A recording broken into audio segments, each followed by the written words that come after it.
Okay, welcome back to my shop again.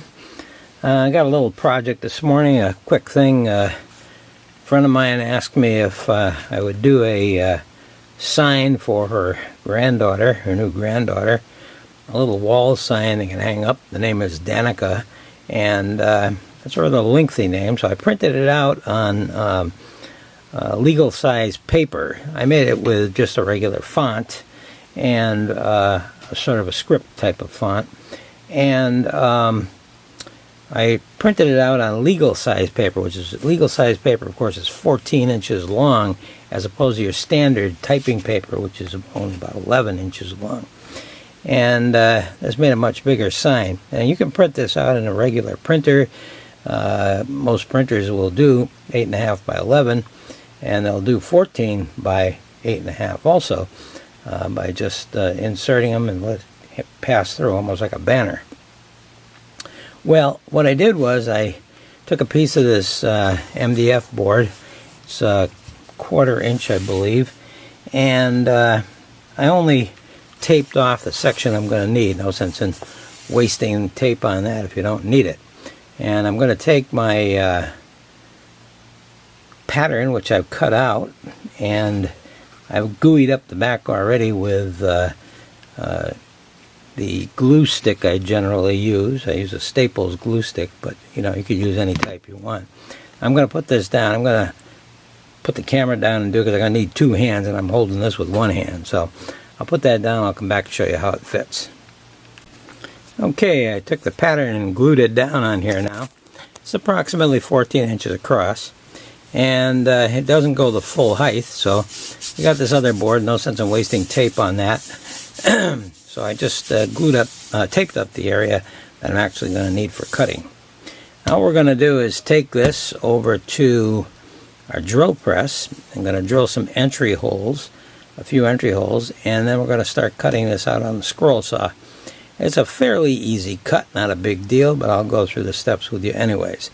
I'll go to the scroll saw, the drill press, and punch out these holes first, and I'll meet you back at the drill press. I'll get it right. I'll meet you back at the scroll saw. Okay, here we are over at the scroll saw. I have my number 5 reverse tooth blade in here, ready to go. And we have our sign. Now, I only had to drill a couple of entry holes here, just for the letters A, and also for the start of the actual project I'm going to cut out. You notice that this piece here, the D, is going to be, this part is going to be suspended on just a small piece over there.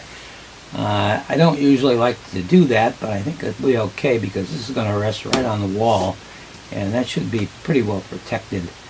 They might even want to put a little nail through it or something to hold it to the wall. Alright, to get cutting, I think we're going to do is cut out these A's for the inside of the A's first. I always feed through the bottom. Seems to work best for me, but you can do it any way you want. Here we go.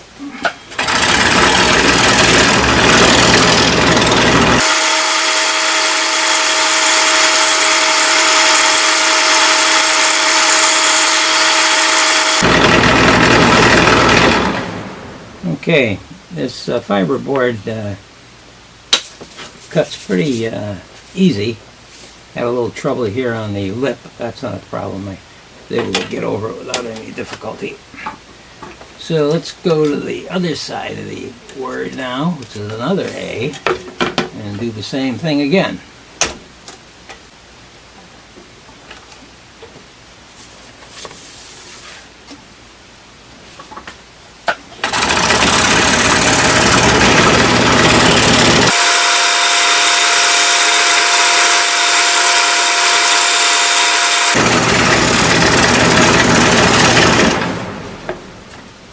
Okay, we got the second one out. Now, the only thing we have to do now is to cut out the entire name here.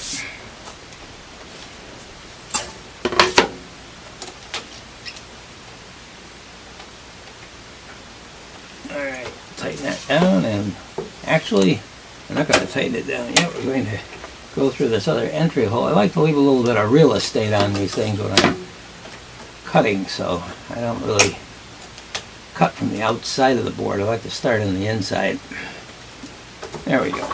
Okay.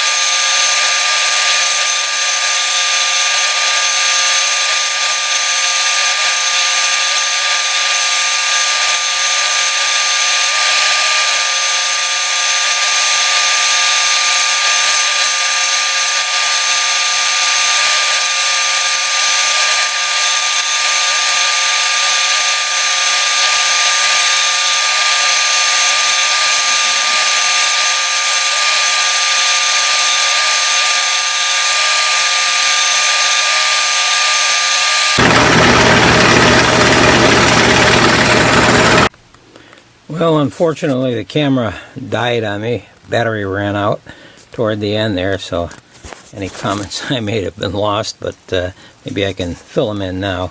Notice that as I was cutting, I was holding down these letters, and you should keep that in mind because they can pop out of that board easily and snap off on you.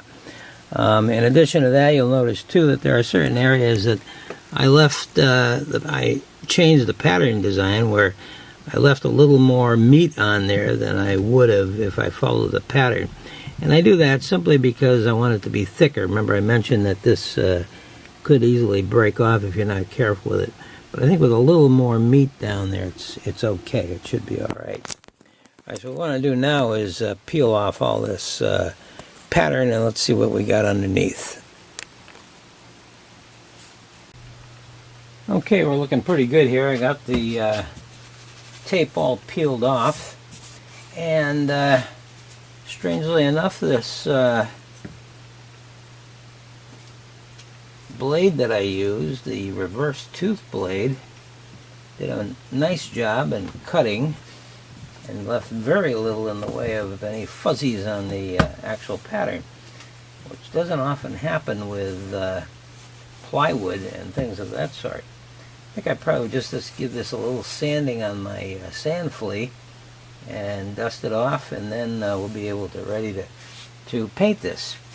She wanted it painted a black color for hanging on the wall, and that's what we're going to do. So we'll take it over to the paint room, which is nothing but a little table down here, and we'll paint her up. Okay, we're over at the sand flea now, and what I'm going to do is take it and just run it across this sanding wheel, and it'll take any fuzzies off that are left on there.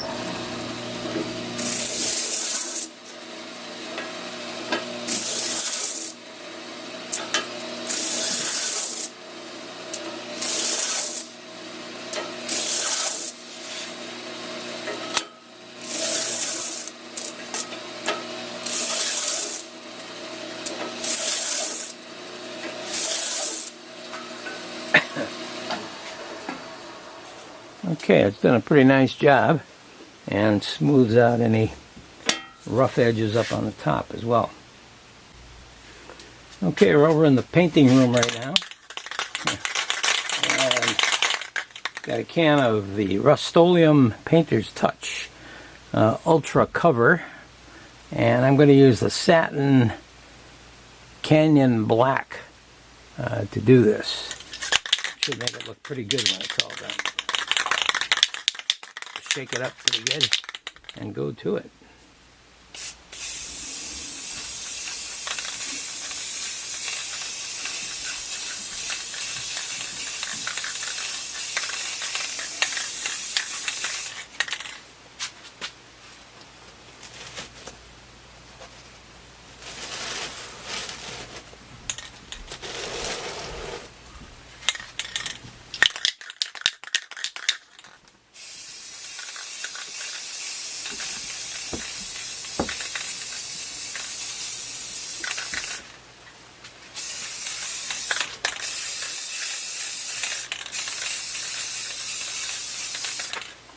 You're going to give it just a light coat this time through. And we'll come back a couple more times, coat it down again, and we should be pretty well done at that point. Okay, I've given the sign 2 coats of paint, and it looks pretty good. I'm going to just let it dry now and be ready to get off to my friend. I hope you enjoyed watching this video. If you did, click the like button down below and subscribe to the channel too if you haven't done so. I'll be putting up more material in the future and you can be alerted to it that way. If you like this particular sign and you'd like to see what other patterns I have available, click the link down below and it'll take you to my series of pattern books, which there's quite a few of, not just names but all kinds of topics, and you'll be able to get those online. And thank you for watching.